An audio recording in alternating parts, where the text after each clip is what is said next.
সবচেয়ে কমন যে প্রশ্ন বারবার এসেছে সেটা হলো যুবকদের প্রশ্ন, বাবা মা বিয়ে দিতে চায় না, আমরা কি করব? তরুণদেরকে আহাজারে আমাকে খুব কষ্ট দেয়, কারণ আমি খুব বেশি বয়সে বিয়ে করিনি। আমি এখন নানা হয়েছি, আপনারা অনেকে জানেন। আমার এই বয়সে আমি নানা হয়েছি, এটা অনেকে শুনলে আসমান থেকে নাজিল হওয়ার উপক্রম হয় যে কিভাবে সম্ভব।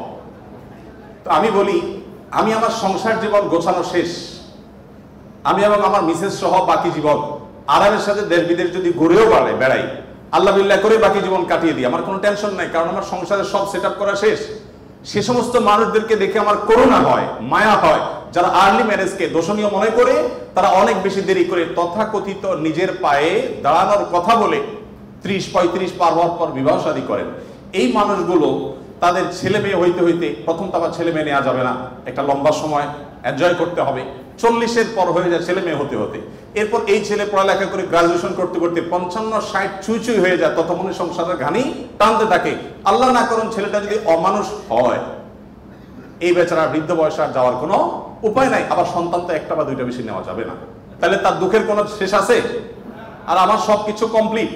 এখন ছেলে মেয়ে যদি বেশি বেতাল হয়, বেলাইন হয়, সোজা কানটা বলে দিয়ে দরজা দেখা দিতে কোনো অসুবিধা নাই, কারণ আমার সেকেন্ড, থার্ড, ফোর্থ অপশন আছে, অনেকগুলো সন্তান আছে। আর দ্বিতীয়ত আমার বয়সে এখনো অনেকখানি বাকি আছে। যাই হোক, আমি সেদিকে যাচ্ছি না। আমি যেটা বলছিলাম সেটা হলো ছেলেদের, এই বেচারাদের যে অসহায়ত্ব, এটার কথা কেউ বলে না। দেখেন, আমিও নারীদের ওয়াজি করে গেলাম, ছেলেদের অসহায়ত্বের কথা একটু বলি। এই বেচারারা যতদিন বাবার সংসারে থাকবে, তোমার ঘানে তুমি টানো, বাবা মা বাধ্য না। মেয়েকে কিন্তু এটা বাবা বা মা বলতে পারেন না। এরপর যখন বিয়ে হবে, বিয়ের সময় ওই যে ছেলেরা চিরকুট নিয়ে আসে, হুজুর একটু বলে দেন আমার আব্বা এখানে আছে।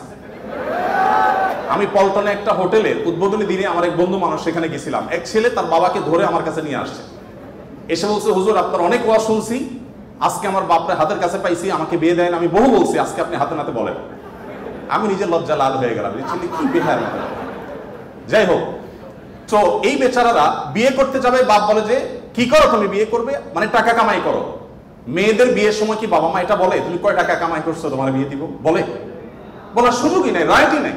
এরপরে বিয়েটা যখন হয়ে যায়, এই বেচারা এতদিন নিজের পেট পালা লাগতো, এখন বউয়ের পেট পালো, ছেলে মেয়ের পেট পালো, তাদের উপার্জনের দায় দায়িত্ব তার। নিজের বাবা মা যদি বৃদ্ধ হয়ে যান, অসহায় হয়ে যান, তাদের দায়িত্ব তার। বাপের বাড়ি যাওয়ার সময় বাজারটা তার করতে হয়, শ্বশুর বাড়ি যাওয়ার সময় মিষ্টির প্যাকেটটার টাকাও তাকে দিতে হয়। শতভাগ খরচ ছেলে, আর বাপের সম্পদে পাবে হলো 2 টাকা 2 আনা, আর মেয়ে পাবে 1 টাকা। তার অন্যের খরচ তো দূরের কথা, নিজের খরচই তার উপরে বর্তায় না। ইসলাম কি তাকে কম দিয়েছে না বেশি দিয়েছে? একজনকে 2 টাকা দিয়ে বাজারে পাঠিয়ে বিরাট বড় ফর্দ দেখাই দিয়েছেন, এতগুলো সব তোমাকে আনতে হবে। আরেকজনকে 1 টাকা দিয়ে বললেন যে তুমি শুধুমাত্র এই টাকা দিয়া যা খুশি তা করতে পারো। তাহলে এই 1 টাকা যাকে দেওয়া হয়েছে তার অধিকার কি কম দেওয়া হয়েছে না বেশি দেওয়া হয়েছে? আল্লাহর সাথে পাল্লা দিলে গোল্লা যাওয়া ছাড়া কোনো উপায় থাকে না। যারা নিজের বিবেক দিয়ে আল্লাহ সুবহানাহু ওয়া তাআলার বিচারকে, বিশ্লেষণকে বিচার করতে চায়, তারা আল্লাহর উপরে যে খোদার উপরে খোদাগিরি বলে, যে সে মূর্খতা ছাড়া কিছুই করছে না। আমি শ্রদ্ধা রেখে তাদের প্রতি এটা বলতে বাধ্য হলাম। যাই হোক, আমি যেটা বলছিলাম যে নবী সাল্লাল্লাহু আলাইহি ওয়াসাল্লাম মেয়েদের সম্পর্কে এত কথা বলেছেন, দেখুন যে মা হিসাবে মেয়েদের মর্যাদা এত বেশি। ইমাম মালিক রাহমাতুল্লাহ আলাইহি একটি চমৎকার কথা বলেছেন। তিনি বলেছেন যে আল আম্বিয়া আবুল বানাত, আপনারা অবাক হবেন, যত নবী রাসূল পৃথিবীতে এসেছেন বেশিরভাগ নবী রাসূলদেরকে আল্লাহ তাআলা ছেলে সন্তান না দিয়ে মেয়ে সন্তান দিয়েছেন।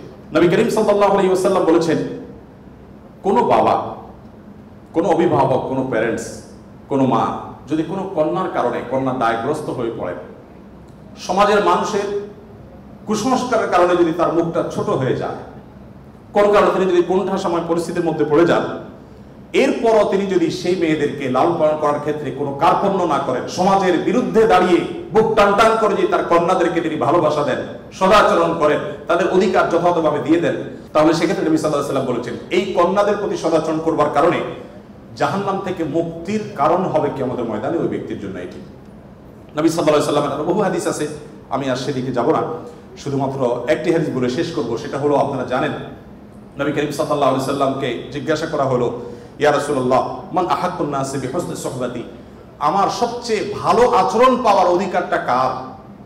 নবীজি সাল্লাল্লাহু আলাইহি সাল্লাম বলেছেন উম্মাক, তুমি সবচেয়ে ভালো আচরণ করবে তোমার মায়ের। এরপর জিজ্ঞাসা করা হলো, হে আল্লাহর রাসূল তারপর?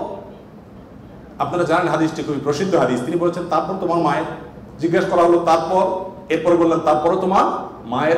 এরপর সাহাবী যখন জিজ্ঞাসা করলেন ইয়া রাসূলুল্লাহ তারপর, এরপর বললেন তোমার বাবা। আপনারা অনেকে শুনেছেন ডক্টর জাকির নায়েক, তিনি এই হাদিস প্রসঙ্গে বলেছেন আল্লাহ নবী সাল্লাল্লাহু আলাইহি সাল্লাম গোল্ড মেডেলটাও দিলেন মাকে, তারপর সিলভার মেডেলটাও দিলেন মাকে, ব্রোঞ্জটাও দিলেন মাকে, বাবাকে দিলেন একটা সান্ত্বনা পুরস্কার। এরপরে যদি কেউ বলে যে ইসলাম নারীদেরকে ঠকিয়েছে, যে যুক্তিতে বলে সেটা আপনারাও জানেন, আমিও জানি।